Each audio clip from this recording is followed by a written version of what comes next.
மரக்கண்களும் சுவடிவாய் வந்து என் உள்ளம் குளிர குடிகொண்டவே கருணைகள் திருமுகத்தில் திருநீற்றுணுதல் கண்டானை வசப்படுத்த கரிதாய் அழகும் திருமகள் துறவினோடு குறையுடத்தில் கொடுத்தேன் நலக்கள் தாள்கள் பிரியாத மனம் மறுவினைகள் அகலாத ஞானமே வடிவம் வளர்ந்துறவை சிவஞானமா இவன் மரத்தாள் ஒரு பொழுதும் நீங்காமல் எவ்வளத்தில் சிவத்தில் ஓரிடும் நாகிலும் நிறுத்தே உரைப்பான் யாம் ஓடிய கல்வியும் எவ்வறிவும் தானே பெறவர்கள் கந்ததனாம் பூயம் அயல் போய் அறவை புணர்வீர் நாவில் நடவீர் நடவீரினியே நாவில் நடவீர் நடவீரினியே வள்ளலார்கள் வாழ்த்தல் வாழ்வாரே என்று பெருமானை நினைந்து போற்றி இதை தொடர்ந்திருக்கிறோம். எல்லாம் வல்ல திருவேலியிலிருந்து ஆணையும் வள்ளலாருடைய ஆணையும் பெற்று இன்றைய சொற்பொழிவை ஓரளவுக்கு சிந்திக்கலாம் என்று நான் தொடங்குகிறேன். அருட்பெருஞ்சோதி அருட்பெருஞ்சோதி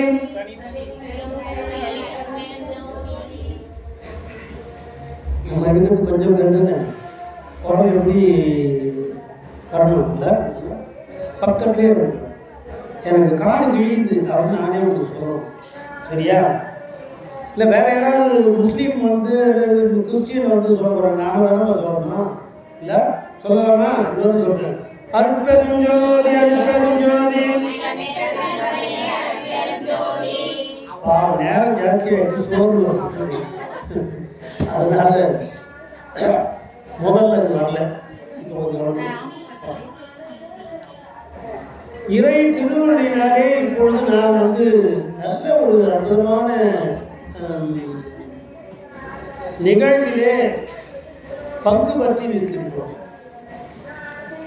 இங்கே காலையிலே அற்புதமான முறையிலே வரன்முறையாக கொடியேற்றம் நடைபெற்று அதைத் தொடர்ந்து சுவாமிகளுடைய அற்புதமான வாக்காகிய தண்ணீர் விளக்கரித்து தரணிக்கெல்லாம் கொடுத்த அருட்பெருஞ்சோதி அகவல் வாக்கு முற்றோதலாக நம்முடைய ஐயா அவர்களாலே மாடசாமி ஐயா அவர்களாலையும் மற்ற உங்களாலையும் இங்கே அகவல் பாராயணம் தொடங்கி இருக்கிறது. நாம யோசிக்க வேண்டியது என்னன்னா, எது சார் கொடியை ஏற்றிட்டு போனோம்னா கட்சியாக நடத்துகிறோம் இல்லை கட்சிக்காரங்க ஏதோ கொடியில் ஏற்றிட்டு அதெல்லாம் பண்ணிட்டு போனாங்க. கொடி என்பது கட்சிக்காக மட்டுமல்ல, கொடி என்பது கட்சிக்காக எந்த எந்த துறையில் உனக்கு மிகப்பெரிய விற்பனம் இருக்கிறானோ அந்த துறையை தொடங்கும் போது என்ன செய்வாங்கன்னா, நான் இந்த துறையில வல்லனும், இந்த துறையில எல்லாரும் என்னோட போட்டி போடுவதா இருந்தால் வாருங்கள் என்று சொல்லுவது போல கொடியேற்றி விட்டு ஆரம்பிப்பான் என்று பட்டினப்பாறை சொல்லுது. பட்டினப்பாறை தமிழ் எனக்கு பிரச்சனையே இல்லை. இது ஒரு அறிவான சொல்லுங்க. தைரியமாக நான் பேசுகிறேன். அங்கே ஒரு தமிழ் ஆசிரியருக்காக ரெஃபர் பண்ணிக்கிறேன். இது இல்லை நம்ம ஏதோ நூறாவது இல்லை இல்லை தமிழ் ஆசிரியர் இங்கே ஒரு அதில் விளைஞ்ச முத்து நம்முடைய மாடசாமி இவங்க ரெண்டு பேரும் நான் பணம் கொடுத்து கூப்பிட்டு உட்கார வச்சு நினைக்காதீங்க. ஏதோ எனக்கு நான் சொல்லுவது ஆனால் அதெல்லாம் வந்திருக்காங்க, ஆண்டவனா அனுப்பி வச்சிருக்காங்க. அவங்களையும் என்னையும் உங்களையும்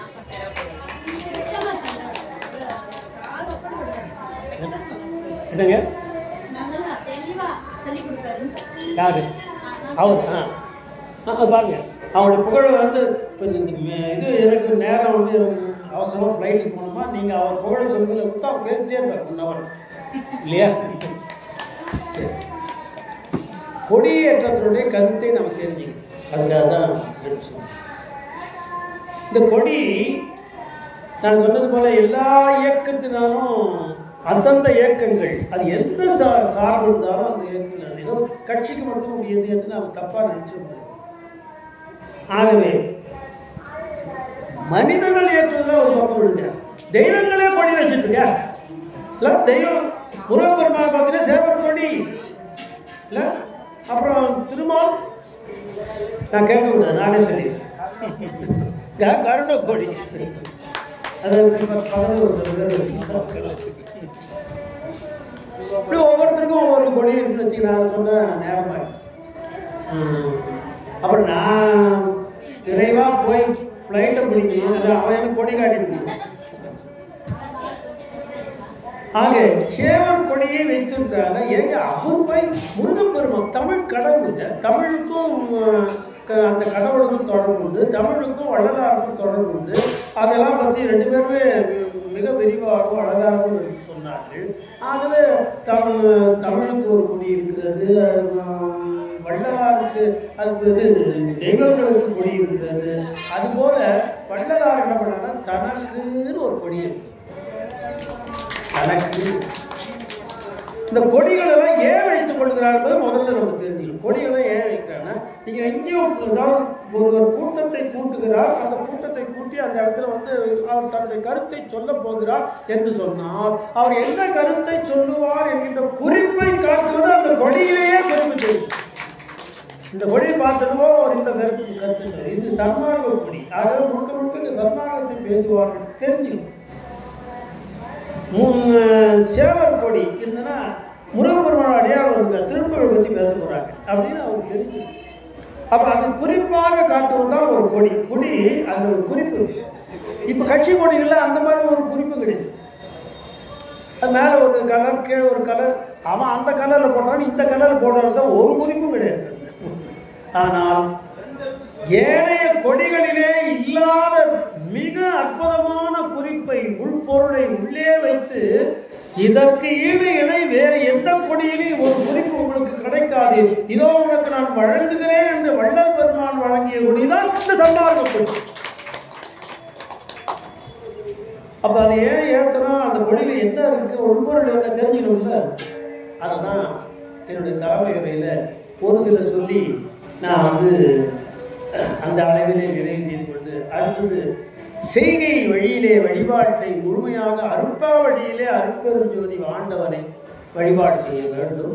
அதற்கு நேரம் அந்த அளவிலே அமைத்து கொண்டு எல்லையாக நான் அந்த கொடியை பற்றி கொடுக்கிறது. இப்போ சேவர் கொடி வச்சிருக்காங்களே, அவன் எதுக்கு சேவர் கொடி பெருமான் வச்சுருக்கார், முருகப்பெருமான் வச்சிருக்காரு. அந்த சேவல் பாருங்க, அது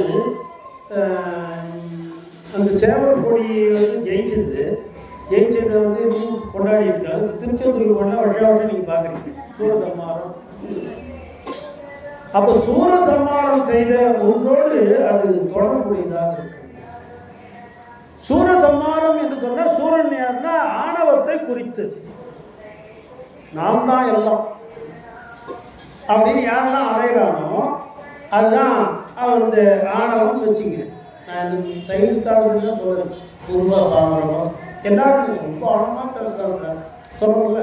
அப்போ அந்த மாதிரி ஆணவம், அந்த ஆணவம் என்பது இருள்மயமானது. ஞாபகம் வச்சு, ஆணவம் என்பது இருள்மயமானது. அறிவு என்பது ஒளிமயம்.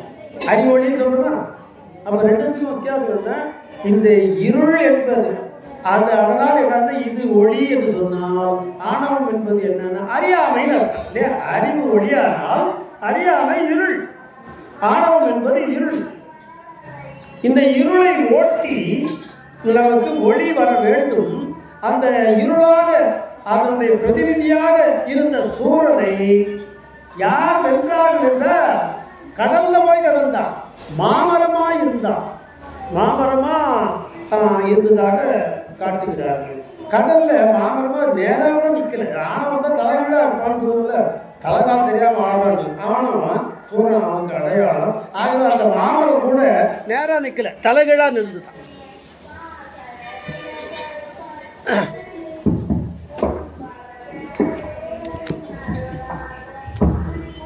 இது இப்போ நான் பேசும்போது தலைகீழாயிடுச்சு. அச்சா, தலைகீழாக நிற்கிறான். அதை சூரன் இது முருகப்பெருமானின் வேல் போய் பிளந்து எடுத்து அது ஆணவம் இருளை தொலைத்தான். வெற்றியை, அது மிகப்பெரிய வெற்றியை உலகத்திற்கு அருளியது என்று போற்றுகிறோம். அதானே அந்த கந்தபுராணம் வந்து திருச்செந்தூர் சூரதமாக நடத்துறது இவ்வளோ பெரிய விஷயங்கள்லாம் நடக்குதுன்னா இதுக்கு காரணம் என்னன்னா, இது ஒரு மிகப்பெரிய வெற்றி. அந்த வெற்றியை குறிப்பு காட்டி இதுக்கு ஒரு சேவல் கொடியை வைக்கிறாங்க. வெற்றி வந்து என்ன? இருளை ஓட்டியதான வெற்றி, இருளாகி ஆணவத்தை ஓட்டியதான ஒளியை கொடுக்க வேண்டும். அப்படி ஒரு ஒளி இருளை ஓட்டிய பின் வருமானால் அந்த இருளுக்கு அப்புறம் அந்த ஒளியை பார்த்து வெற்றி வெற்றி வெற்றி என்று கதறுகிற ஒரு உயிரினம் இந்த உலகத்தில் உண்டு என்று சொன்னால் அது சேவல் ஒன்றுதான் இல்லையா? அது இருள் போயிடுச்சு வந்துடுச்சுன்னா அது உடனே இதை வரப்போகுதுன்னு சொல்லுவோம், முன்னாலேயே சொல்லிவிடுவோம். நான் இந்த ஊரில் வந்து பார்த்தேன், இன்னைக்கு காலையில் என்னை எழுப்பினதே கோழி தான். அது ஏதோ கத்தி ஒரு 3:30 மணிக்கே எழுதிடுச்சு. 3:30 மணிக்கு. அது எங்கே சென்னையில் இருக்க கோழிகள்னா 10 மணிக்கு தான். ஆமாம், இருளை ஓட்டி விடியலை காட்டி மேலே நின்று கூவுவதுதான் சேவல். அதுபோல இந்த ஆணவத்தை ஒழித்து உன்னுடைய அருளை உன்னை ஏற்றுவேன் என்று சொன்னவன் முருகன். என் கொடி இதுதான் என்று குறிப்பு காட்டினார். என் கொடி இதுதான் என்று குறிப்பு காட்டினார். அப்ப அதுபோல ஒரு குறிப்பு இங்க இருக்கணுமே.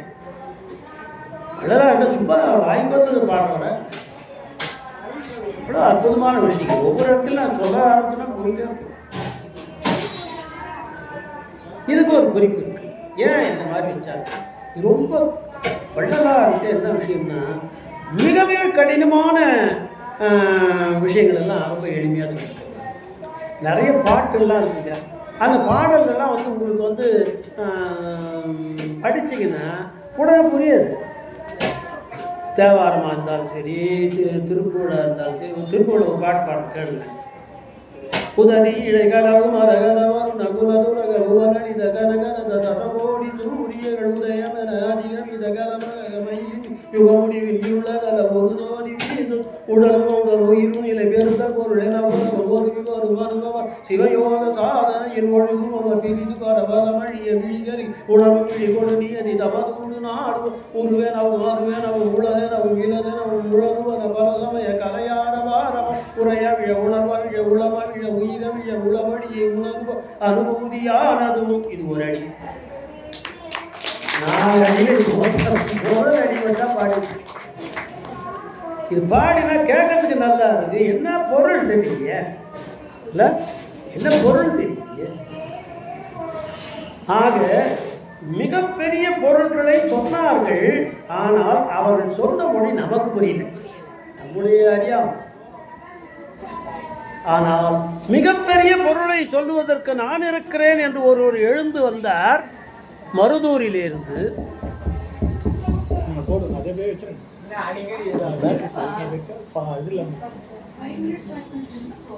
நல்ல பொருள்லாம் சொன்னா அது அப்படிதான். சரி, இது வால்யூம் கூட்டுக்கணும். அது இது வால்யூம் கூட்டுக்கணும். இது வால்யூம் சேர்க்கணும். இது வால்யூம் கூட்டுங்க. வால்யூம் கூட்டுக்கணும். இல்லை நீங்கள் இது வால்யூம் போட்டுங்க. இதே வால்யூம் கூட்டுக்க. அந்த கேபிள் மைக்கு சத்தத்தை கூட்டுக்கணும். ஆக அது அவர் கூட்டுறாரோ இல்லை, நீங்கள் நேரம் கூட்டிகிட்டே இருக்கு. நம்ம வேலையை. ஆக இந்த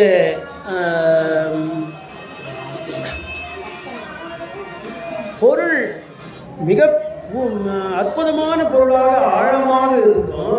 ஆனால் அது ஆழமாக இருக்கிறது, அதெல்லாம் ஒன்றும் புரியாது போடா என்று சொல்லுகிற சமூகத்திலிருந்து மாறுபட்டவராக நம்முடைய வள்ளலார் வந்து இந்த பாமரனுக்கும் புரிய வேண்டும் என்று சொல்லி இந்த ஆழமான கருத்தை எளிமையாக எடுத்து சொன்னார்.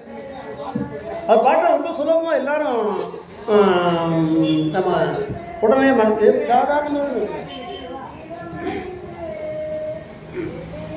கொடி கொடியே வச்சு கொடி கட்டி கொண்டேன் என்று சின்னம் பிடி கூத்தாடுகின்றோம் என்று சின்னம் பிடி கொடி கட்டி கொண்டோம் என்று சின்னம் பிடி கூத்தாடுகின்றோம் என்று சின்னம் பிடி அடிமுடியை கண்டோம் என்று சின்னம் பிடி அடிமுடியை கண்டோம் என்று சின்னம் பிடி அருளமுதம் உண்டோம் என்று சின்னம் பிடி அருளமுதம் உண்டோம் என்று சின்னம் பிடி. இது என்ன புரியாது பாப்பா கருதுங்க.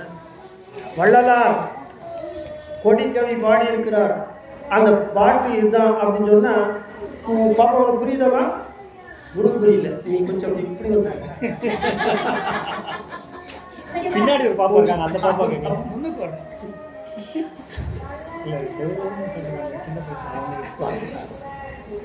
அதனால எளிமையாக பார்த்தல இதை பார்த்து பின்னாலே கற்றுக்கொண்டு பாடினார் பாரதி. பாரதியார் வள்ளலாரிடம் கற்றுக்கொண்டு இந்த மாதிரி எளிமையாக தான் பாடணும், பழைய புலவர்கள் பாடினது போல கடினமெல்லாம் பாடினார் வேகாது அது என்று புரிந்து கொண்டார். அதற்கு வழிவகுத்து கொடுத்த பெருமை வள்ளலார்.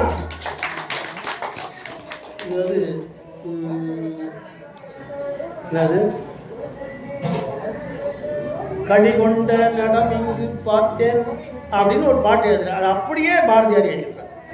மார்லி நடம் பார்த்தேன் அப்படின்னு களங்கமர மார்லி நடம் பார்த்து இது களங்கமர பொது நடத்தை பார்த்தேன்னு பாடுவார். உடனே ஒரு அதை மாற்றி அப்படியே எடுத்து பாடுவார். என்ன காரணம்னா நான் அவர்கிட்ட தான் வாங்கினேன். வள்ளலார் போட்ட பிச்சை தான் பாரதியாருக்கு. எளிமையாக பாடினார். அது மாதிரி எளிமையாக சொல்கிறார். ஆனால் பார்த்தீங்கன்னா பாரதியார் சொல்கிறது சாதாரண விஷயம், உலகியல்.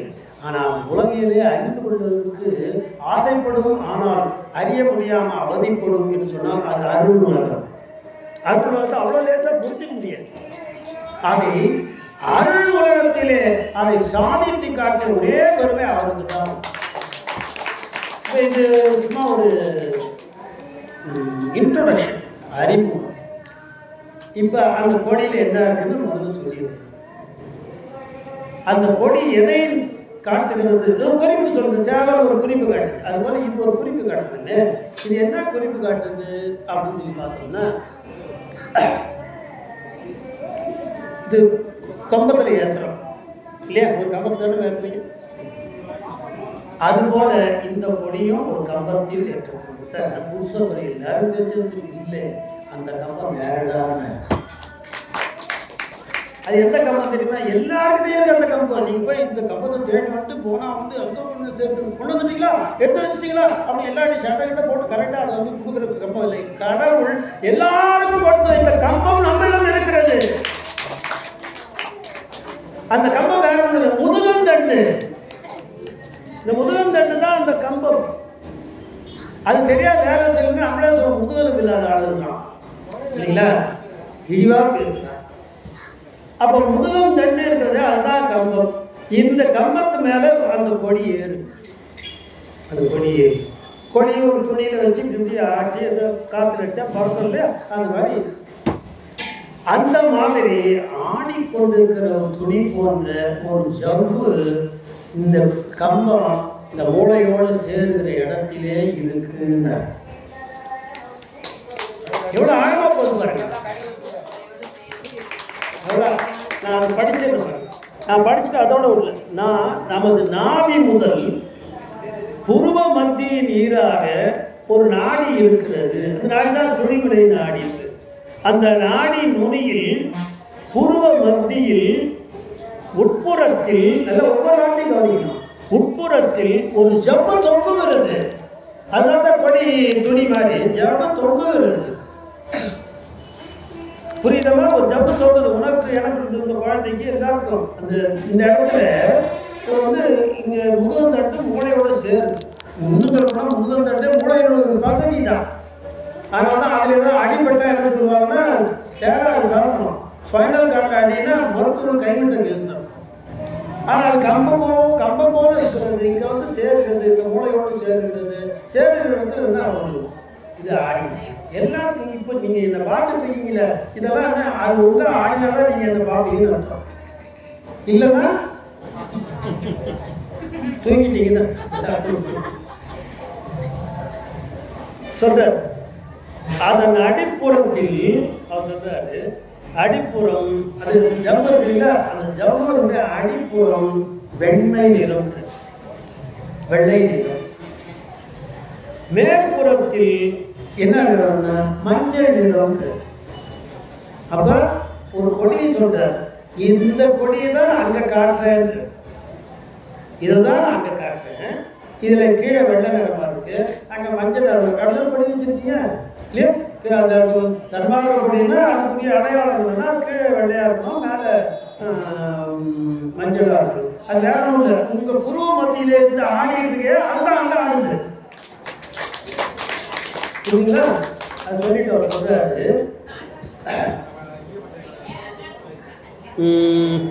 அச்சவ்வின் கீழ் ஒரு நரம்பு ஏரியும் இறங்கவும் இருக்கிறது. இதெல்லாம் ரொம்ப பெரிய விஷயம். நான் இதையே நான் உங்களுக்கு புரியணுன்றதுக்காக வெள்ள எல்லாருக்கும் புரிய வேணும் பேசிட்டு இருக்கேன்.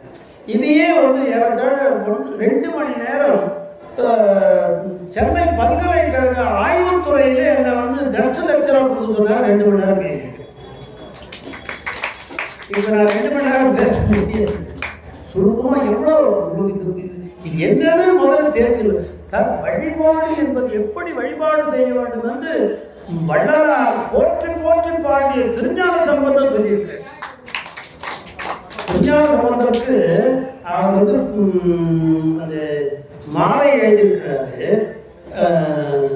அதுல ஒரு பாட்டு, ஒரே ஒரு பாட்டு. அந்த பாட்டுல எத்தனை சீர் இருக்குமா? இப்போ 4 சீர் வரும், 2 சீர். திருக்குறள் இருக்கு எத்தனை சீர்மா? வெரி குட், கரெக்டா. பரவாயில்ல. அங்கிருந்து இங்க வந்த உடனே எவ்வளவு வருஷம் வாட்சிதான் வராங்க. சரியா போகுது. இப்போ அது 7 சீர் வருது இல்லையா? ஒரு பாட்டுக்குள்ள 7 சீர். ஒரு அடியில் எவ்வளோ சீர், மேலே இருக்கிற அடிக்கு 4 சீர் வருது இல்லையா? அந்த மாதிரி இருக்கிறது தான் பொதுவாக வருமா. அதுக்கு மேலே சீர்கள் வர்றதும் உண்டு. அது 4 சீருக்கு மேலே 5 சீராக வரும், 6 சீர் வரும், 6 சீர் விருத்தணுமா, 7 சீர் வரும், 7 சீர் விருத்தணுமா, 8 சீர் வரும், 8 சீர் விருத்தணுமா, 8 சீர் விருத்தணும். இன்னும் ஜாஸ்தியாகவே போகுதுன்னா உடனே கழி நெடி நெடி விருத்தணும். அதுக்கு மேலேன்னு அர்த்தம். 8க்கு 12க்கு மேலே நிறைய சீர்கள் வருமானால் அளவு போயிட்டே இருக்க, அதுக்கெல்லாம் பேர் சொல்லிட்டு போனேன் அப்படின்னு விட்டுருவான். 12 சீர் 12 சீர் நெடி இருக்குது. அது மேலே பார்த்தா கழி நெடி நெடி, கழினா ரொம்ப ஜாஸ்தின்னு போயிட்டு எவ்வளோ அளவுக்கு அந்த ஜாஸ்தியாக போகலாம் அப்படின்னு கணக்கு இல்லாமல் இருந்தது. ஆனால் தன்னுடைய ஆர்வம் அதிகம் காரணமாக வள்ளலார் ஞானசம்பந்தம் வைத்த பக்தியின் அளவு அதிகமாக இருந்த காரணத்தினாலே, நீ ஒரு அடிக்கு 4 அடி 4 சீர் சொன்னல, பக்த வள்ளலார் ஞானசம்பந்தம் மேல் வந்த பக்தியின் காரணமாக அவரை பாடிய அந்த பாடல்ல 56 சீர் எடுத்து பாடினார். உலகையின் அனுபவம் ஆரம்பிக்கிற போயிட்டு இருக்கு. 56 சீர் வைத்து பாடு. வள்ளலார் போற்றிய அந்த திருஞான சம்பந்தர் அவர் சொல்றார், வழிபாடு செய்யா அறிவோடு வழிபாடு செய்கிறார். என்ன தெரியும்? அவரு பெரியார் இல்லை, பெரியார் பகுத்தறிவுன்னு சொல்லு. அவர்தான் முதல் பகுத்தறிவே சொன்னார். எங்க ஞானசம்பந்தம் தான் முதல் சொன்னார். நீ அதை சொன்னதுனால நீ பெரியாரான இல்லை.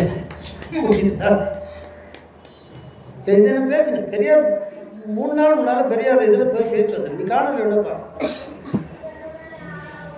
அப்ப பெரியார் என்னன்னா, அறிவோடு முன்னறிவால் வழிபாடு செய்வார்க்கு உடையாம். ஞாபகம் வாக்கு. எவன் ஒருவன் இறைவனை, அது எந்த இறைவனா வச்சு இறைவனை வழிபாடு செய்யறது வேண்டும். ஏன்னா நம்ம இறைவன் அல்லது நாம் இல்லை. அப்ப இறைவன் ஏதோ நீ நினைச்சு உனக்கு என்ன விருப்பமோ வணங்கிக்கோ, அது எதுவும் ஆட்சேபம் இல்லை. யார் சொல்றது? யாரு ஞாபகம் சொல்லு, யார் ஒன்றும் வருது. ஆனா என்ன பண்ணணும்? வணங்கும் போது அறிவோட வணங்குட. அறிவு இல்லாமல் கண்ட வேலையெல்லாம் செய்யாது. கண்டபடினா எவனாலும் புராணத்தில் பிடிக்க வச்சிருப்பான். இவரும் அதான திட்டார். புராண புடுங்கெல்லாம் அது கண்டாதான் திட்டுவான்னு முடியாது. இதுதான் சைவ சித்தாந்தமும் திட்டுது. நான் அந்த கதையெல்லாம் சொல்றது. அப்ப என்ன பண்ணணும், எங்கே அது என்ன காரணம், எங்கே அறிவில்லையோ அங்கே பேரறிவு பரம்பொருளான ஆண்டவன் இல்லை இல்லையா? எங்கே ஒளி வருகிறதோ அங்கே இருள் இல்லை, அல்லது எங்கே இருள் இருக்கிறதோ அங்கே அறிவில்லை இல்லையா? அதுபோல அறியாமை கொண்டு நாம இறைவனை அணுகினால் இறைவன் எப்படி அகப்படுவான்? அவன் அறிவு பேரொழியாக இருக்கிறான். அறிவு பேரொழியாக இருக்கிறான். சரகோடி சூரியனுடைய ஒளி உண்டலாம். அருணைநாதர் பாடுகிறார். உதவியினை கனவு மரகத வருணம் புறத்துறக அடித கனகர் சதகோடி சூரியனுடைய ஒளி இருந்ததாம். அவருடைய திருவடிக்கு மட்டுமே சதம்னா 100 கோடி சூரியன் ஒன்னா தெரிந்தா எவ்வளவு ஒளி இருக்குமோ அப்படி இருந்தா முருகனோட திருவடி. ஒளிமை இது எப்படி சார் அறியாமையாகி சேரும்? சேராது. அதுதான் ஞாபகம் சொல்றாரு. அறிவோடு நுண்ணறிவால் வழிபாடு செய்வார்க்கு மட்டுமே அவன் உடையவன். அவன் வருவான், நீ கேட்டது கொடுப்பான், அருள் புரிவான், துன்பத்தை போக்குவான், என்னுடைய அனைத்து வளங்களுக்கு காரணமாவான். ஒரே அடிப்படை, நீ அறிவோடு வளர்க்கணும். இறைவனை நல்லா கவனிச்சிட்டீங்களா? சும்மா அவன் சொன்னா இவன் சொன்னா உடனே இந்த திரி ஏற்றினா உடனே மோட்சம் எடுத்துடும், அந்த தாமரை திரிப்பட இது இந்த கதையெல்லாம் நம்பாதீங்க. எவ்வளவு வந்து உணர்வு இருப்பான், யாராவது சொல்லிட்டு இருப்பாரு, அவன் வியாபாரம் பார்த்துக்கிறான், அவன் ப்ராடக்ட் ஓடணும்னு இதெல்லாம் சொல்லியிருப்பான். அது நல்ல அந்த ஆண்டவனுடைய அருளுக்கு காரணமானது. அந்த வழிபாட்டு சொல்றது கேட்டாருமா, ஏன் இது போட்டால் தான் வரணுமா, வேற இது என்ன பண்ணணும் கேள்வி கேளுங்க. இதை தான் ஞானத்தம் சொல்லுதோ, இதை தான் பெரியார் சொல்றாரு. அவர் வேற விதமாக சொல்றாரு, இவர் வேற விதமாக சொல்றாரு. அவ்வளோதான். எல்லா பெரியவர்களும் இதுதான் ஒன்றா சொல்லுவாங்க. அப்போ என்னன்னா அறிவோடு வணங்குங்க. இந்த கொடியை ஏற்றின என்ன அறிவை நீ பெற்று நீ கொடி ஏற்றுற கருவில்ல கொடியேற்ற. இப்போ நான் சொன்னது போல ஒரு பாதி வந்துட்டோம். என்னன்னா இந்த ஜவு தான் அங்கே இருக்கு. இப்போ நமக்கு டைம் வச்சுக்கோங்க. சரி, அது வேற இருக்குல்ல. இல்லை நான் இந்த பாட்டு பேசினோட என் ஜாபம் கழிஞ்சிடும். என்ன சொல்லியிருக்கேன் தெரியலையே. சாமி தான் படிச்சுட்டு இருந்தேன். ஆக இவ்வடையாள குறிப்பு நான் சொல்ல வர இந்த கொடி ஒரு குறிப்புன்னு சொல்றேன். அது அவருடைய வார்த்தையில் அவரே சொல்றாரு. இக்கொடி நம் அனுபவத்தின் கண் விளங்குகிறது.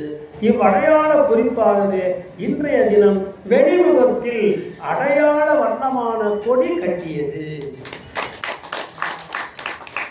இது எல்லாருக்கும் நல்ல அனுபவம் அறிவின் கண் தோன்றும். புரியல? அறிவோடு நீ வழிபாடணும் அவர் சொன்னதும் இது ஒழுங்காக வேலை செய்யுதுன்னா அறிவு வேலை செய்யும். அறிவோடு ஆண்டவனை வணங்கலான்னு வளராலும் சொல்லுது. அப்போ இதை என்னன்னு புரிஞ்சுக்கணும் இல்லைங்களா? இது என்ன, நான் எனக்கு நேரம் ரொம்ப குறைவாக இருந்தால ரொம்ப சுருக்கமாக சொல்லிட்டு நிறைய விவரமாக சொல்லணும். எத்தனையோ விவரங்களை சொன்னால் இன்னும் நிறைய புரியும். இருந்தாலும் இப்போ என்னுடைய நேர நெருக்கடி காரணமாக நான் அடுத்து நான் இது ஒரு வழிபாடு செய்யணும். ஞான சபையில் அற்பெருஞ்சோதி காட்சி காட்டணும், திரைகளை விளக்கணும் இல்லையா? அதனால் நான் அதுக்கு இடம் கொடுத்துட்டு நான் இது சுருக்கமாக சொல்லுவேன். இப்போ நீங்கள் ஒவ்வொருத்தரும் இப்போ நீங்கள் என்ன மூடில் இருக்கீங்க, எந்த மூடில் இருக்கீங்கன்னு நான் உங்களை கேட்டேன்னா எனக்கு மிக முக்கியமான பதில் என்னவா இருக்கணும்? பசி மூடில்.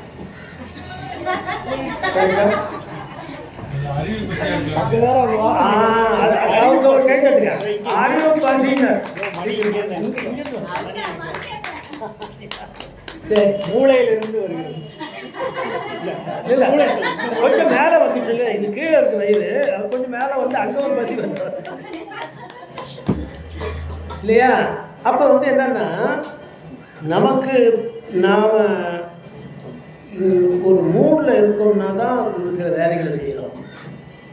நம்ம செய்யலைன்னா இந்த மூட்லேயே இல்லையா, அவங்ககிட்ட போய் இதெல்லாம் கேட்டு சொல்கிற மாதிரி அதெல்லாம் வழக்கமாக சொல்கிறது. அவங்க மூடே கிடையாது. அந்த மூடில் போய் இந்த மூடில் போய் கேட்குறீங்க. அதாவது இந்த மூடை பற்றி இப்படி சொல்கிறாங்க. அதே மாதிரி சிவபெருமான்ட்டு போய் ஒருத்தர் புலவர் கேட்குறாரு, எனக்கு வந்து நான் என்னுடைய குறைகள்லாம் எழுதிட்டேன், என்னை மறந்துடுங்க, அதனால் எனக்கு ஒன்றும் இல்லை 2 இல்லை 1000 குறை இருக்கு, 1000 இப்போ மறந்துடும் சொல்லும்போது, ஆனாலும் எழுதி வச்சுட்டு வந்துடுறேன். அவங்க எழுதி வச்சுட்டு அவர்கிட்ட வந்தாராம். வந்துட்டு பார்த்து அவர் பக்கத்தில் அம்மா இருக்காங்க, வடிவுடைய அம்மன் இருக்காங்க, சாமி வடிவுடைய மாணிக்க மாறி இருக்காரு. அவர் பார்த்துட்டு என்னன்னா வந்து வருமா, நான் இத்தனை குறை வச்சுருக்கேன், நான் வந்து நேரடியாக அப்பா கிட்ட பேச முடியாது, அவர் ரொம்ப கண்டிப்பானவர், அம்மா தான் நீ தானே எனக்கு எல்லாம் கூட்ட கொடுத்துருவேன், ரிஜிஸ்டர் கார்டு வாங்கி கை வச்சு வேணா டீட்டிங் பண்ணி போனால் கொடுத்துருவோம் அங்கே வச்சு இதை வந்து நீ அவர்கிட்ட சொல்லு, அவ்வளோதானே பேசிக்கோ, நான் கொடுத்துருவேன். இவர் பொருங்க முக்கியமான விஷயம் கொடுக்குறத கொடுக்குறீங்க, நல்ல மூடில் இருக்கும்போது பார்த்து கொடுங்க, நல்ல மூடில் இருக்கார பார்த்து கொடுங்க. அவர் திருமணம் எரிச்சுட்டு வந்து உட்கார ஆரம்பிச்சு எரிச்சலோட அப்போ இதே வேணா இந்த எரியிலே கொண்டு இல்லை, அப்போ நல்ல மூடில் கொடுக்குறது.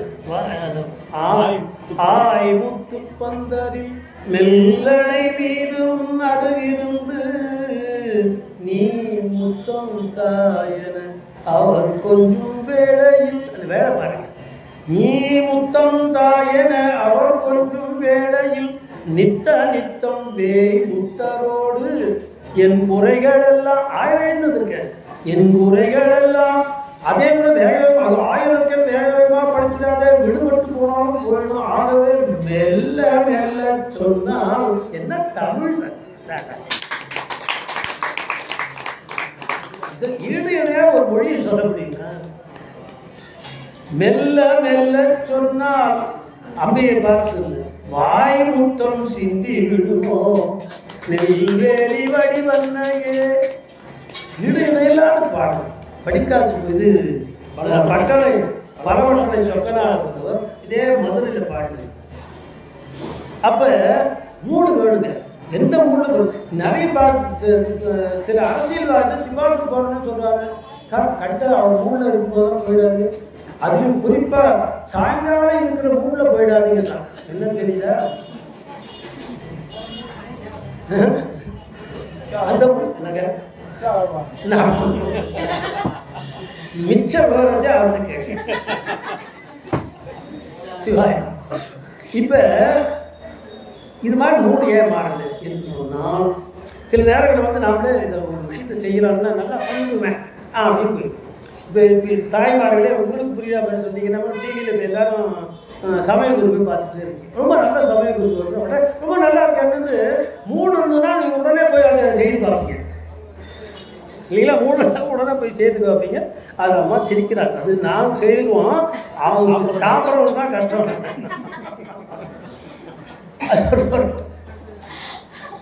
இன்னொரு நாள் வந்து ஆமாம் இதே வேலையாக போச்சு, அவங்க தூக்கி போட்டு வேலை பார்ப்போம் அப்படின்னு போயிடுவாங்க.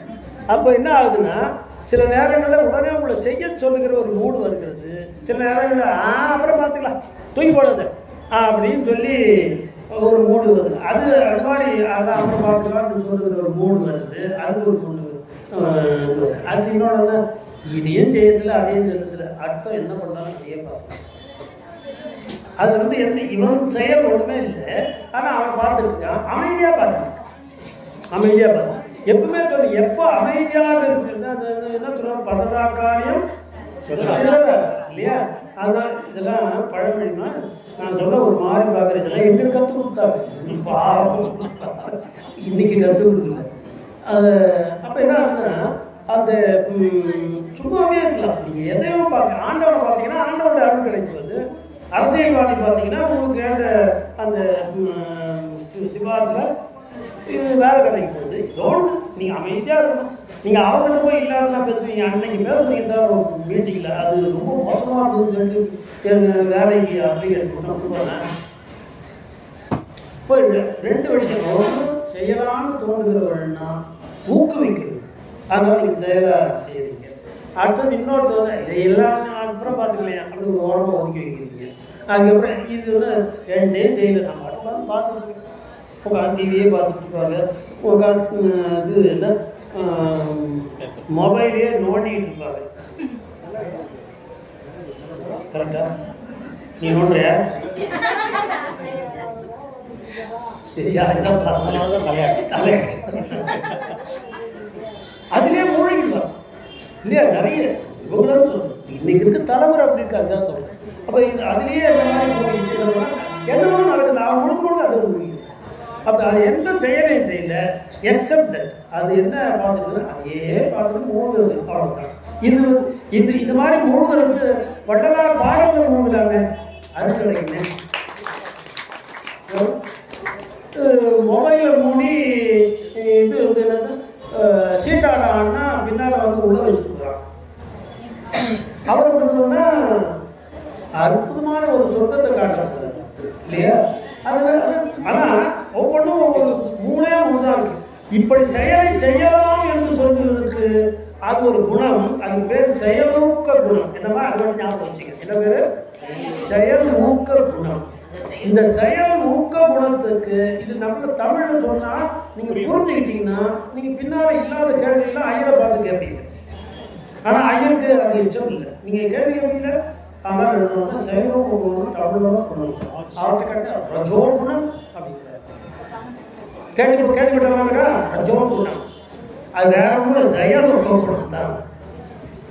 செய்ய மாட்டேன் அப்படின்னு சொல்றானே அது வந்து எனக்கு என்ன குணம் தெரியல. அது தமோ குணம். அது செயற்தடை குணம். என்ன அர்த்தது? செயற்தடை குணம். அப்புறம் என்னன்னா இதே இல்லை அதே இல்லைன்னா அப்படியே அமைதியாக இருக்காங்க இல்லையா? அதுக்கு நம்ம அமைதியாக இருக்க அமைதி குணம் அப்படின்னு சொல்லணும். அதை வந்து சத்துவ குணம் சொல்லுவா இல்லையா? நம்ம இந்த புரியாத வடமொழியில இப்படிதான் சொல்ல நம்ம வெள்ள அதை வந்து விளைகிறோம். நமக்கு தெரிய வேண்டியது தெரிஞ்சது நாம் செய்வது. அதையே வடமொழியில் சொல்றதுனால நம்ம அயல்மைப்படுத்திக்கிட்டு நம்ம தூரம் வந்துடுறோம். ஆனால் இப்போ சொல்றவங்க புரியுது, குழந்தைங்களாம் புரியுது இல்லை? என்ன அர்த்தம்? செயலூக்க குணம், செயல் தடை குணம். அடுத்தது அமைதி குணம். நான் வச்சுக்க. நீ போய் நாளைக்கு என்ன பண்ணணும்? கிளாஸ்ல தமிழ் டீச்சரை பார்த்து இந்த அம்மா பார்க்க மாட்டாங்க எழுதி கேட்கணும். இதெல்லாம் உங்களுக்கு தெரியுமான்னு கேளு. காலில் வந்துடுவாங்க. வேற ஏதாவது எனக்கு சொல்லி என்ன பண்ணா பார்த்து. இப்ப இந்த செயலூக்க குணம் இருப்பாரு. இது தானா வரலமா? அதே மாதிரி செயல்தடை குணம் என்பது தானா வரல. அமைதி குணம் என்பது தானா வர. இது அத்தனைக்கும் உங்களுக்கு கண்ணு காது மூக்கு என்பதை போல இந்த உடம்புல ஒரு உறுப்புகளை வைத்தது போலவே செயலூக்க குணத்துக்கு ஒரு உறுப்பும் செயற்தடை குணத்துக்கு ஒரு உறுப்பும் அமைதி குணத்துக்கு ஒரு உறுப்பும் எப்படி 3 உறுப்புகளை ஆண்டவன் நம்மளே எல்லாருக்கும் கொடுத்துருக்கிறான். மனிதனுக்கு மட்டும் நாய் நடிக்கிறோம். திடீர்னு குடும்பம் எதுக்கு ஓடுச்சுன்னா இருக்கே தெரியும். இன்னொரு என்ன பண்ணாலும் சுண்டு போய் படுத்துக்கிறோம். இது இந்த மாதிரி குணம் எல்லாருக்கும் உண்டு. உயிரினங்களுக்கும் உண்டு. உயிரினங்களாம் கொடுத்துருக்காங்க. இதுக்கு பேர் சைவ சித்தாந்தத்தில் முக்குணம்னு சொல்லுவோம். முக்குணம் தத்துவம் தவம் தத்துவம் அப்படின்னு சொல்லி புரியாது ஜனங்களுக்கு. நம்ம மற்ற புரிய வைக்கணும். இப்போ இதுதான் தமிழனுடைய வெற்றி. புரிய வைக்கிறது தான் தமிழனுடைய வெற்றி. இப்போ அது வந்து இந்த மாதிரி பண்ணுறோம் இல்லைங்களா? அது எப்படி வேலை செய்யுது? நான் ரொம்ப எளிமையாக இந்த சயின்ஸ்லாம் சொல்லுது. அந்த சயின்ஸை சொல்லி கொடுன்னு எனக்கு சொன்னவரை பண்ணலை. என்ன பண்ணுது? இங்கே வந்து செயலூக்க குணவர்னா அதுக்கு ஒரு திரவம் வேலை செய்யுது. அது சுரபி. இப்போ பெண்களுக்கு குழந்தைகளுக்கு வந்த உடனே பால் சுரக்குது இல்லவா? அது பேர் என்னது? சுரபின்னு சொல்லுது. அந்த பால் சுரபிகளை இந்த இறைவன் பெண்களுக்கு கொடுத்துருக்கிறான். உடனே அது வந்து சுரந்து பாலை குழந்தைக்கு கொடுக்குது. அதுபோல இந்த 3 குணங்களுக்கும் சுரபிகள் இருக்கு. ஆங்கிலத்தில் என்ன சொல்லுவாங்க? ஆங்கிலம் தெரியுமா? தெரியுமா? ஆங்கிலம் தெரியுமா? தெரியாதா? சரி, சும்மா தெரிஞ்சு வச்சுக்கோ. கிளாண்ட்ஸ்ன்னு சொல்லுவோம். கிளாண்ட், GLAND, கிளாண்ட், சுரப்பிகள். ஒன்று சுரக்கும். செயலூக்கம் செய்வதற்கு ஒன்றை சுரக்கும். ஒரு தடவை சுரக்கும். அப்போ உடனே நம்ம வேலை செய்யணும். இது இல்லாமல் செயல் தடை பண்ணுறதுக்கு ஒரு திரவம் சுரக்கும். அது வந்ததுன்னா இது ரெண்டும் வேலை செய்யாது, மற்ற ரெண்டும் வேலை செய்யாது.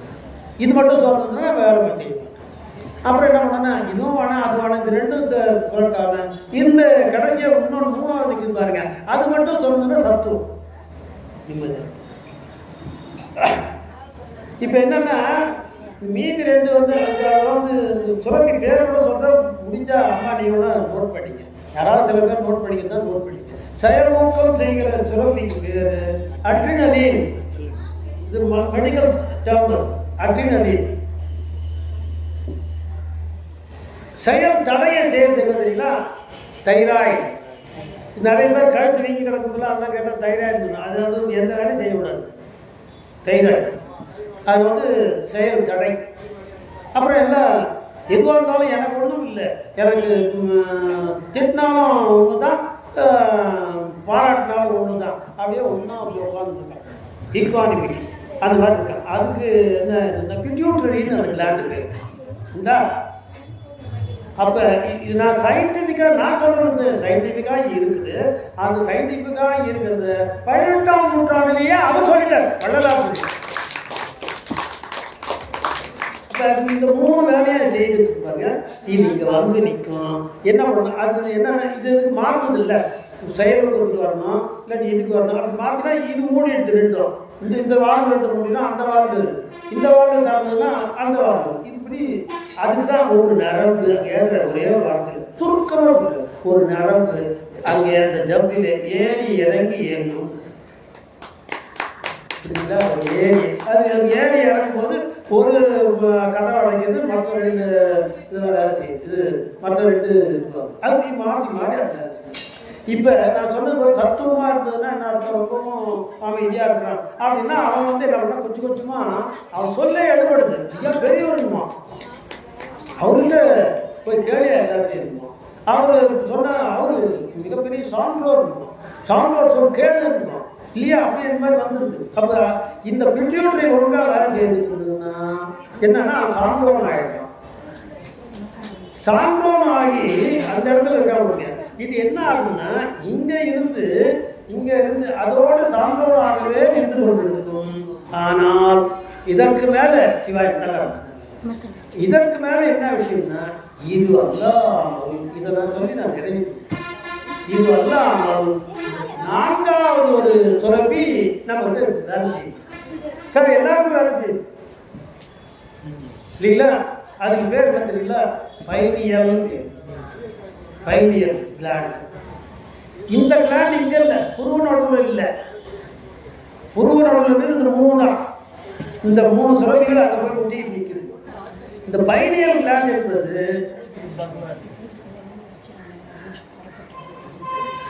குழந்தைங்க பரதநாட்டியம் ஆட போறாங்க. அப்படியா? மஞ்சள் ஆறில் ஆரத்தி பண்றோம். குழந்தைங்க நமஸ்காரம் பண்ணி நமஸ்காரம் இல்லை மேலேயே வந்து வாங்கிக்கலாம், அடியிலலாம் வர முடியாது. இல்லை இல்லை நமஸ்காரம் பண்ணலாம். அதுதான் விபூதி வைக்கணும்னா நானும் கீழே போய் போட முடியுமா? நல்லா திருமுறையெல்லாம் கத்துட்டு இருக்காங்க. சரி, இப்போ நம்ம விஷயத்துக்கு வந்துடும். இந்த பைனியல் கிளாண்ட் பாருங்க, அது இங்க இல்லை, அது நான்காவது சுரப்பிங்க. நம்ம விட்டே இருக்கு, அதான் சொல்லிட்டு இருக்கேன். அது வந்து எங்க இருக்குன்னா மூளையினுடைய இந்த பகுதியில் இருக்கு, இந்த பகுதியில் இதுக்கு இங்க அது ஒரு கண் போல இருக்கும், கண் போல இருக்கும். இதைத்தான் நாம அவர் ஞானக்கண் ஒன்றுதான் சொன்னாலே, ஞானக்கண் ஞானக்கண், இது அதுதான் ஞானக்கண். இந்த பைனியல் கிளாண்ட் போய் சுரந்து திறக்கப்படுவது ஞானக்கண். என்ன பண்ணும், இந்த ரெண்டு கண்ணால பார்த்தீங்கன்னா இந்த உலகம் தெரியும், இந்த உலகம் தெரியும். இந்த இந்த அதுவும் இங்கதான் இருக்கு, அந்த கண்ணு இங்கே இல்லை, உள்ளுக்குள்ள மூளைக்குள்ள இருக்கு. அந்த கண்ணை திறந்துட்டீங்கன்னா, அந்த கண்ணை திறந்துட்டீங்கன்னா உலக அண்டவழி அத்தனை உங்களுக்கு திறந்துடும். அத்தனை தெரியும், காலம் இடம் அதெல்லாம் தாண்டி போயிடுவீங்க. 3 காலமும் தெரியும். நீங்க இங்கேயே உட்காந்துட்டு இங்கேயே உட்காந்துட்டு நீங்க வந்து நியூயார்க்ல போய் பேசிட்டு இருக்கீங்க. இப்படி பண்ணாரு, ஒரு பண்ணாரு பண்ணாரு. அது ஞானசபைக்கு இது உத்தரவு போகணும், சாரம் அந்த மாதிரி பெரிய மேலே போடுறது.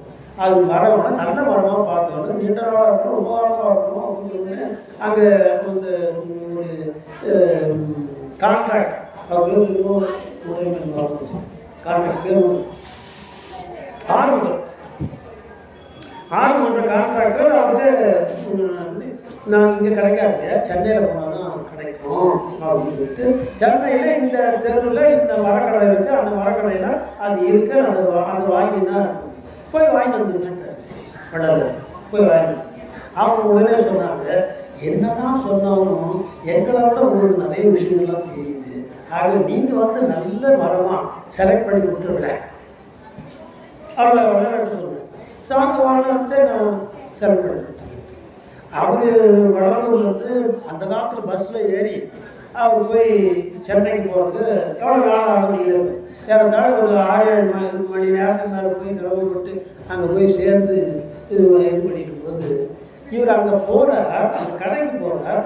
அங்கே லாக்ஸ்லாம் அப்படியே அடுக்கி வச்சுருக்கான், கட்டையாக நீட்டாக அடுக்கி வச்சுருக்கோம், படிப்படியாக வச்சுட்டு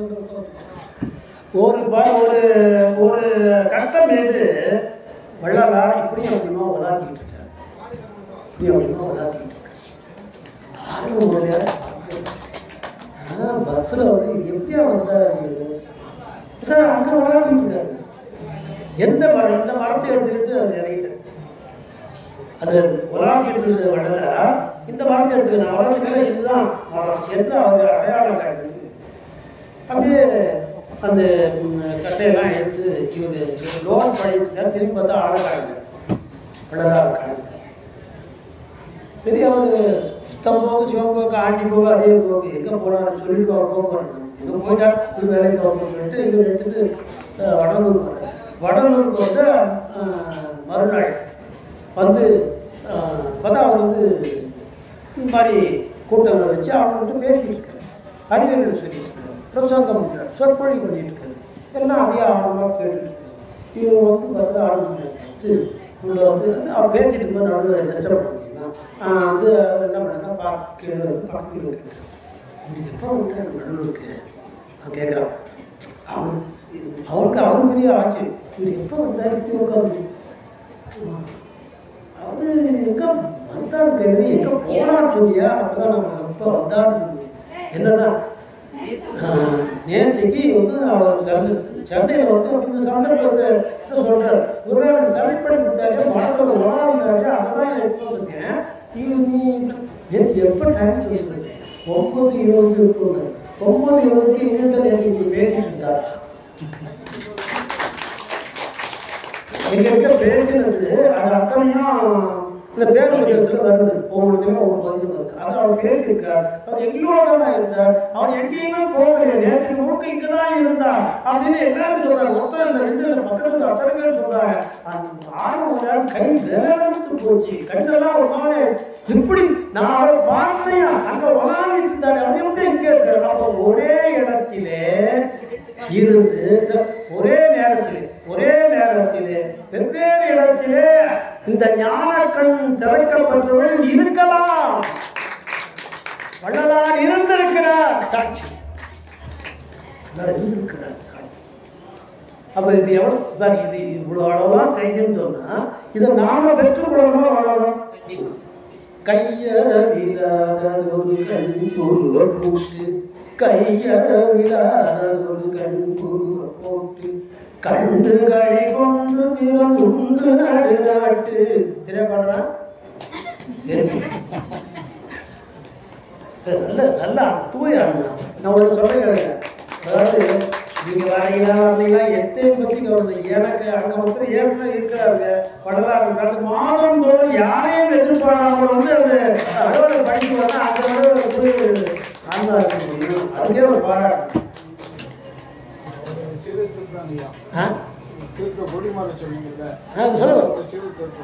அவர் வந்து நான் எப்படி மரம் எடுக்கிறது தெரியாது அப்படின்னு சொல்லி மாட்டேங்கிறார். ஐயா நான் அந்த காட்டி அப்படின்னு சொல்லி கிடைச்சிருக்கும் போது அதில் நடக்கிற மாதிரி பாரு. அதே தான் அதுதான் நான் சொல்லுங்க. அவர் நடந்தது நானே சொல்லி ஒருவேளை நீங்கள் திருத்தமாக நடந்தாருன்னு சொல்லிட்டாரு. சரி சரி படி விவகாரம் இப்போ வந்து என்னன்னா இந்த இது வந்து வேலை செய்யுதுன்னா அந்த ஞான கண் வேலை செய்யுது. அந்த ஞான கண்ணை வந்து உண்டி விட்டு அது திறக்கிறது எது தெரியுங்களா? அது திறக்கிறது எதுன்னா வந்து இங்கேருந்து பிட்யூட்டரி இருப்பாங்க, அதிலிருந்து இன்னும் வேகமாக இன்னொரு திரவம் சுரந்து சென்று அந்த கண்ணை திறக்கும். அந்த கண்ணுக்கு பேர் ஞான கண்ணுன்னு சொல்கிறோம். அது ஆங்கிலத்தில் சயின்ஸில் டிக்ஷனரியில் என்ன இருக்காங்கன்னா பைனியல் கிளாண்ட் அது இருக்கிறது. அதுதான் வந்து மனக்கண் என்று நிறைய பேர் சொல். அது இங்கிலீஷில் இருக்கலாம், அதுக்கு உங்களுக்கு சொல்கிறதுக்கு இடம் இல்லை. அது இந்த அதுதான் என்ன பண்ணணும்னா அது சில ஃபங்க்ஷன்ஸ் இருக்கு. அதுக்கு என்ன ஃபங்க்ஷன் இருக்குன்னு எங்களுக்கு தெரியாது என்று சயின்ஸ் கைவிட்ட இடத்தை நம்முடைய தமிழ் அருளாளர்கள் தூக்கி நிறுத்தி காட்டுகிறார்கள். சயின்ஸுக்கு தெரியல. டிக்ஷனரி படிச்சு பாருங்க. சயின்ஸ் வந்து எங்களுக்கு தெரியல. சயின்ஸுக்கு ஒரு சிலர் தான் தெரியும், மற்றதெல்லாம் அது நிறைய விஷயம் தெரியும். மனசு நம்ம சொல்லிட்டு இருக்கோம், என் மனசுக்கு ஒத்துக்கல இதை பண்ண சொல்லல. இறந்து போறான்னா அடாப்சி பண்றான், விடக்கூறு ஆய்வு பண்றான். விடக்கூறு ஆய்வு பண்ணா அதை எல்லாத்தையும் அவருக்கு போய் மனசு தெரியுதான்னு இல்லையே. அதுக்கு மனசுன்னு ஒன்று இருந்த மாதிரி தெரியல. ஆனால் நம்ம எல்லாரும் மனசுன்றமே. அப்போ என்னன்னா ஒரு அருவமாக மனசு இருக்கிறது.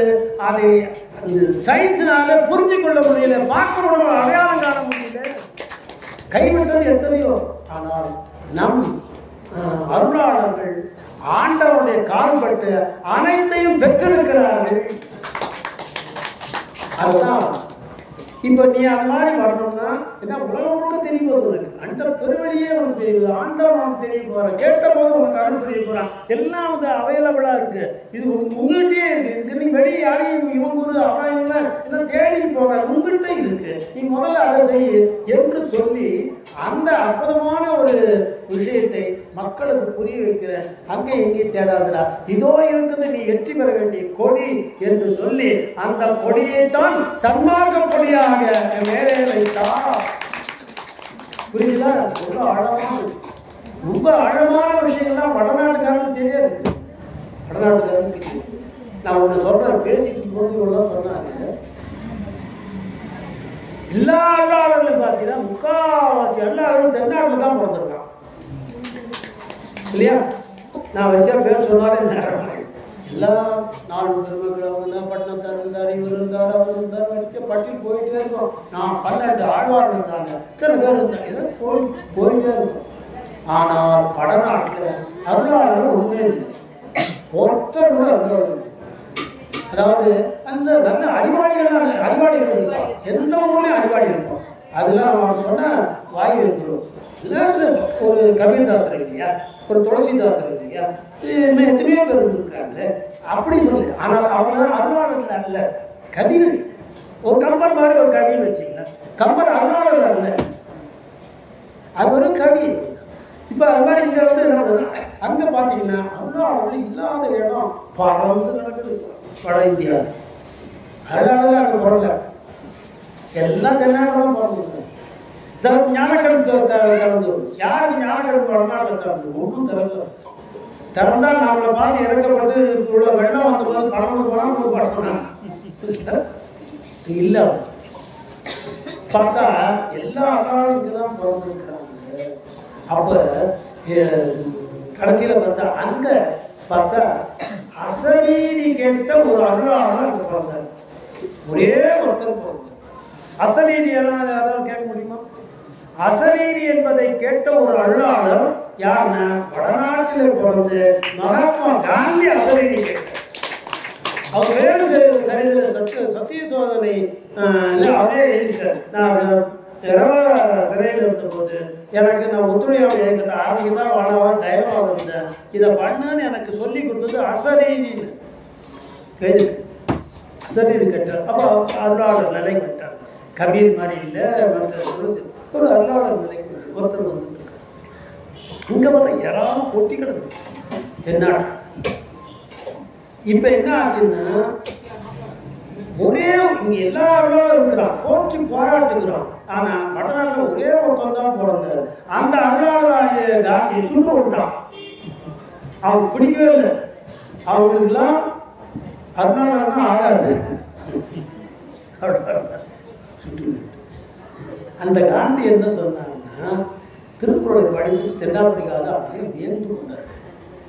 அதுக்கப்புறம் இந்தியாவுக்கு வந்த பிறகு சுதந்திர போராட்டத்தில் ஈடுபட்டார். அப்புறம் முழுமையாக உட்காந்து அது என்ன பண்ணுன்னா, நிறைய விஷயங்கள் வந்து தமிழில் இருக்குது. அந்த தமிழில் நான் திருக்குறளை நான் அடுத்த ஜென்மத்திலாவது தமிழில் படிக்க வேண்டும் என்று கேட்டுக்கிட்டு ரிப்போர்ட் பேப்பர் ரிப்போர்ட். நான் அடுத்த ஜென்மத்திலே பிறப்பதாக இருந்தால் தமிழ்நாட்டில் பிறந்து தமிழிலேயே திருக்குறள் படிக்க வேண்டும் என்று அவர் கேட்டுக்கிட்டார். அப்போ நிச்சயமாக அவர் பிறந்திருப்பார். தமிழ்நாட்டில் வந்து பிறந்ததான் அவர் கேட்டார். யாரும் காந்தி வந்து கேட்டார். காந்தி வந்து தமிழ்நாட்டில் வந்து பிறந்திருக்கணும். பிறந்து என்ன பண்ணணும்னா இந்த அருளாளர் வழியில் அவர் பின்பற்றி இருக்கணும் இல்லையா? திருவள்ளுவர் அவர்கள் எல்லாம் பின்பற்றி. அப்போ அவர் என்ன சொன்னார், நான் வந்து இந்த தென்னாட்டில் தமிழ்நாட்டில் நான் தமிழ்னா பிறக்கணும் என்று காந்தி கேட்டார். அவருடைய ஆசையை ஆண்டவன் நிறைவேற்றியதற்கு காரணமாகத்தான் அவர் இங்கு காந்தியா பிள்ளையாக வந்து பிறந்தார். புரியுதா? தொடர்ந்துக்கா அந்த காந்தியா பிள்ளை தான் இந்த அற்புதமான இந்த வள்ளலாரி ஈடு இணையில்லாத அந்த அருட்பாவை அடைத்த அந்த அரும்பெரும் அருளாளரை இந்த உலகத்தில் தன்னலம் கருந்தாது கூட்டம் எவ்வளோன்னு பார்க்காம அந்த கொள்கை பரவ வேண்டும் என்று நாட்டத்தோடு உழைத்த ஒரு நல்ல ஆன்மா. அந்த ஆன்மா மிகச் சிறப்பான முறையில் நிறைய பணிகளை செய்திருக்கிறது என்று கேள்விப்பட்டேன். அது இறை திருவள்ளினாலே அது வந்து வாய்த்திருக்கிறது. அது தொடர்ந்து போகவும் அவரே ஏற்பாடு செய்து திருவள்ளுவர் மகளை கொடுத்திருக்கிறார். அது இன்னும் எனக்கு மிகப்பெரிய ஆச்சரியம் என்னன்னா, இதெல்லாம் வந்து உட்காந்து நீங்க கேட்குறீங்க, நெருக்கமாக நீங்க பெண்களை உட்காந்து கேட்டுட்டு ஆண்கள் அங்கே உட்காந்து இல்ல அவங்க ஞாபகப்படுத்துறாங்க. தப்பா சொல்றீங்கன்னா அவங்க மனசு நீங்க வெளியே போய் விமானத்தில் ஏற முடியாது.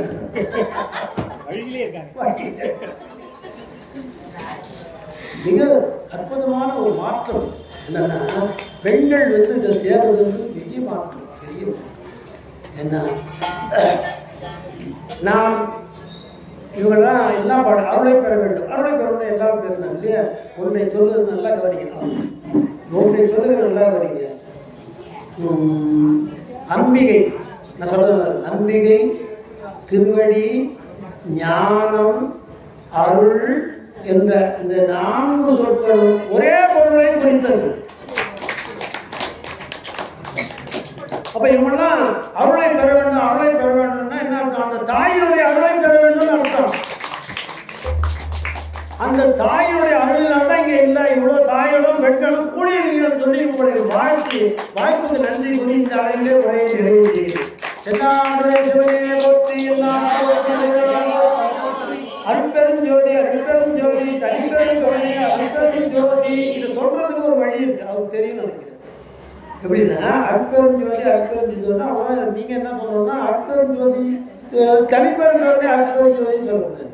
அருட்பெருஞ்சோதி அருட்பெருஞ்சோதி ஒருத்தர் சொல்றார், அந்த மகுடத்தை நீங்க திருப்பி சொல்லணும்னா நீங்களும் அருட்பெருஞ்சோதி அருட்பெருஞ்சோதி அடுத்து காத்துட்டுணும். அவர் தனிப்பெருங்கருணையை அருட்பெருஞ்சோதி சொல்வார். அப்ப நீங்க மறுபடியும் தனிப்பெருங்கருணை அருட்பெருஞ்சோதி. புரியுதுங்களா? இது முன்னோர்கள் நமக்கு வகுத்து கொடுத்த ஒரு வழிமுறை. அந்த மரபை ஞாபகம் வச்சுட்டு போவது என்னுடைய கடமை என்பதற்காக அதை உங்களுக்கு சொல்லி அமைந்திருக்கிறேன். இந்த அளவிலே நாம் இதை நிறைவு செய்ய காரணம் என்ன? மணி என்ன ஆயிடுச்சு? 12 நாள் ஆயிடுச்சு. 4 மணி நேரம் ஜாஸ்தி ஆயிடுச்சு இல்லையா?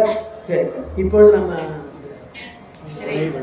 திரை 7 திரைகளை அந்த தொழுகின்ற 7 திரைகளை விலக்கி அந்த அற்புதமான வலுவற்ற வள்ளலார் காட்சி அருட்பெருஞ்சோதி காட்சியை காண இருக்கிறோம். நீங்கள் அதற்கு ஏற்ப இப்பொழுது உங்களை தகவல் வைத்துக் கொள்ளுங்கள், இடங்களை ஏற்படுத்திக் கொள்ளுங்கள். உடனே என்னங்க அது உள்ளது ஏற்றிருக்கு அது நீ போன போது அங்கே இருக்கணும்.